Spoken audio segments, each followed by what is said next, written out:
America 24 घंटे में Iran पर हमले के लिए तैयार। खबर एजेंसी रॉयटर्स का दावा, कहा कि अमेरिकी सदर ने ईरान में मुदाखलत का फैसला कर लिया। ईरान में अमेरिकी मुदाखलत के लिए अगले 24 घंटे अहम हैं। अमेरिकी सदर ट्रंप का कहना है कि ईरान से मुतल्लिक फौजी हिकमत अमली तैयार है। ईरान में फतह का हुसूल मकसद है। मेरा मकसद जीतना है और मुझे फतह पसंद है। ईरान ने मुजाहिरीन को फांसी दी तो सख्त कार्रवाई करेंगे। अमेरिकी मीडिया के मुताबिक ईरान की आला क़यादत को निशाना बनाया जा सकता है। अमेरिका ने कतर की अल उदैद एयरबेस पर फ़ज़ाई और मिसाइल दिफा के लिए नया सेल कायम कर दिया। मिशिगन में तकरीब से खिताब में अमेरिकी सदर ने कहा कि अमेरिका की मदद पहुंचने वाली है। मुजाहिरीन अपना एहतजाज जारी रखें, इदारों का कंट्रोल संभाल लें, कातिलों के नाम याद रखें, इन्हें जल्द इनके जरान की भारी कीमत चुकाना पड़ेगी। ट्रंप का अमेरिकी शहरियों को ईरान छोड़ने का मशवरा। बरतानिया ने कतर में अमेरिकी अड्डे से अपने फौजी वापस बुला लिए। पाकिस्तानी शहरियों का भी ईरान से निकला जारी। 3 दिन में 377 पाकिस्तानी वतन वापस पहुंच गए।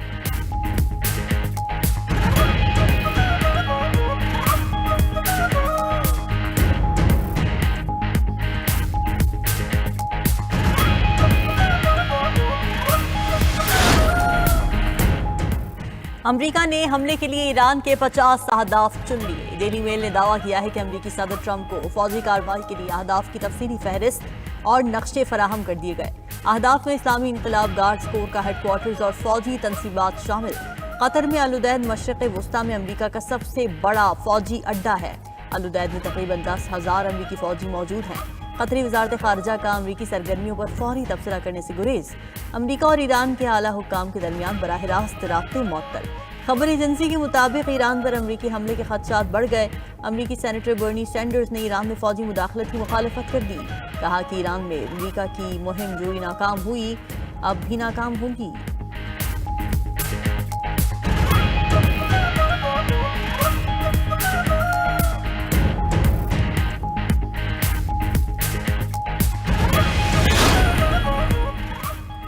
अमेरिका की मदद करने वाले मुल्कों को निशाना बनाएंगे। ईरान की अमेरिकी फौजी तनसीबात के हामिल ममालिक को वार्निंग। ईरानी हुकूमत का कहना है कि हमला हुआ तो अमेरिका अहदाफ को निशाना बनाएंगे।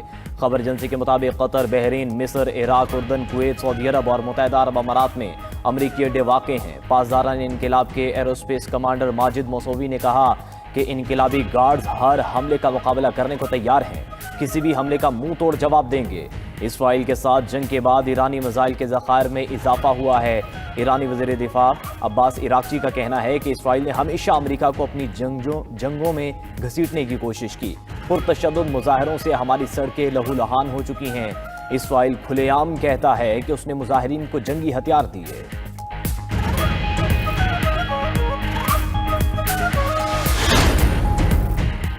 ईरान में 100 से ज्यादा अफराद की इज्तिमाई नमाज जनाजा अदा। तेहरान यूनिवर्सिटी के बाहर ईरानी शहरियों का बड़ा इज्तिमा। दारुल हुकूमत में हजारों ईरानियों की नमाज जनाजा में शिरकत। ईरानियों की हुकूमत की हिमायत में नारे। मुल्क में किसी भी बैरूनी मुदाखलत को मुस्तरद कर दिया। पुरतशद्दुद मुजाहिरों में 2,500 अमवात की तस्दीक हुई। जाँ बहक अफराद में 148 पुलिस एहलकार भी शामिल। मुजाहिरों में शामिल 18,000 से ज्यादा अफराद गिरफ्तार। ईरान में जलाओ घिराव की मजीद वीडियो सामने आ गई। ईरान में पुरतशद्दुद मुजाहिरीन को फांसी दिए जाने का इनकार। ईरानी चीफ जस्टिस की गिरफ्तार मुजाहिरीन के खिलाफ फौरी और तेज कार्रवाई करने का ऐलान। 16 रोज बाद ईरान में मुजाहिरों का सिलसिला थम गया।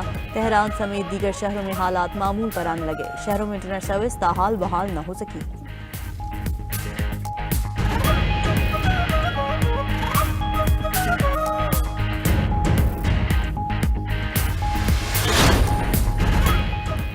पचहत्तर ममालिक के लिए अमरीकी इमिग्रेंट वीज़ों का प्रोसेस मुअत्तल। अमरीकी मीडिया के मुताबिक पाकिस्तान, अफगानिस्तान, ईरान, बांग्लादेश भी फहरिस्त में शामिल।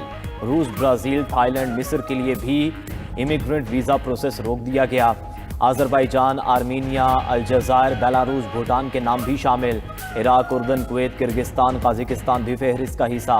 लबनान, कोलंबिया, क्यूबा, कंबोडिया, मराकेश, नेपाल और फिलिपाइन भी शामिल हैं। फैसले का इतलाक 21 जनवरी 2026 से होगा। अमेरिकी मीडिया के मुताबिक फैसला गैर कानूनी इमिग्रेशन को रोकने के लिए किया गया। पहले से मंजूर वीज़ों पर सफ़र की इजाज़त होगी।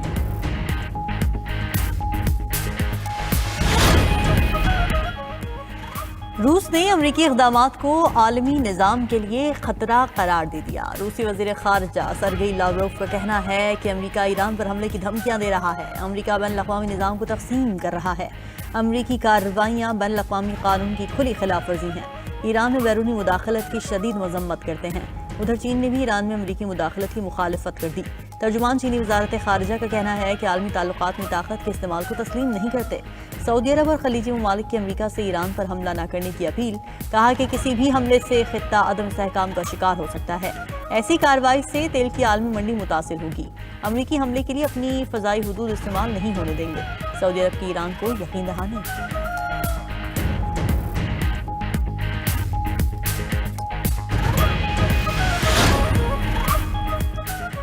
ईरान में अमरीकी फंडिंग से तंजीमें चलने का इंकशाफ। इसराइल भी इंसानी हुकूक की तंजीमों को फंड देता है। अमरीकी खुफिया एजेंसी CIA के साबिक एजेंट जॉन किरियाको का कहना है कि इन तंजीमों की वजह से ईरान को सिक्योरिटी का संजीदा मसला दरपेश है। ईरान ऐसे अफराद से भरा हुआ है जो मोसाद के इशारों पर चलते हैं।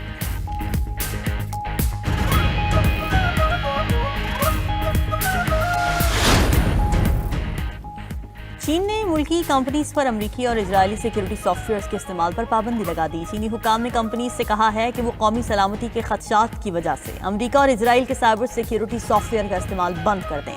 ये सॉफ्टवेयर खुफिया मालूमात से बैरून मुल्क मुंतकिल कर सकते हैं।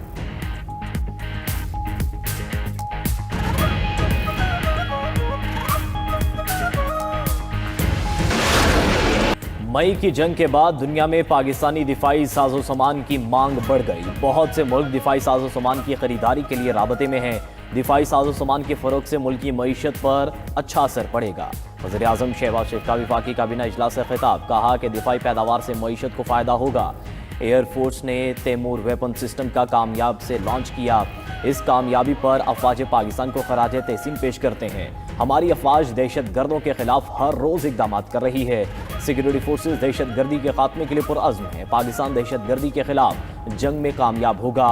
कतरी अमीर शेख तमीम बिन हमद अल सानी और वज़ीर आज़म शहबाज शरीफ का टेलीफोनिक राबता।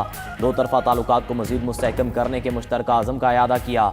गुफ्तगू के दौरान मशरिक़ वुस्ता की हालिया पेशरफ़्त पर भी तबादला ख्याल। वज़ीर आला खैबर पख्तूनख्वा सुहेल आफरीदी आज एक रोज़ा दौरे पर कराची जाएंगे। सुहेल आफरीदी जाम बहक PTI कारकुन बिलाल महसूद के अहले खाना से ताज़ियत करेंगे।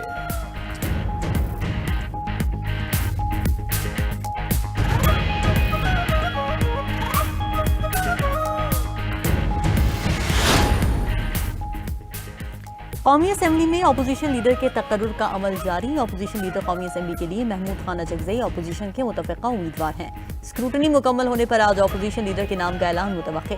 स्पीकर कौमी असम्बली अयाज सादिक से वज़ीर पार्लिमानी उमूर तारिक फजल चौधरी की मुलाकात।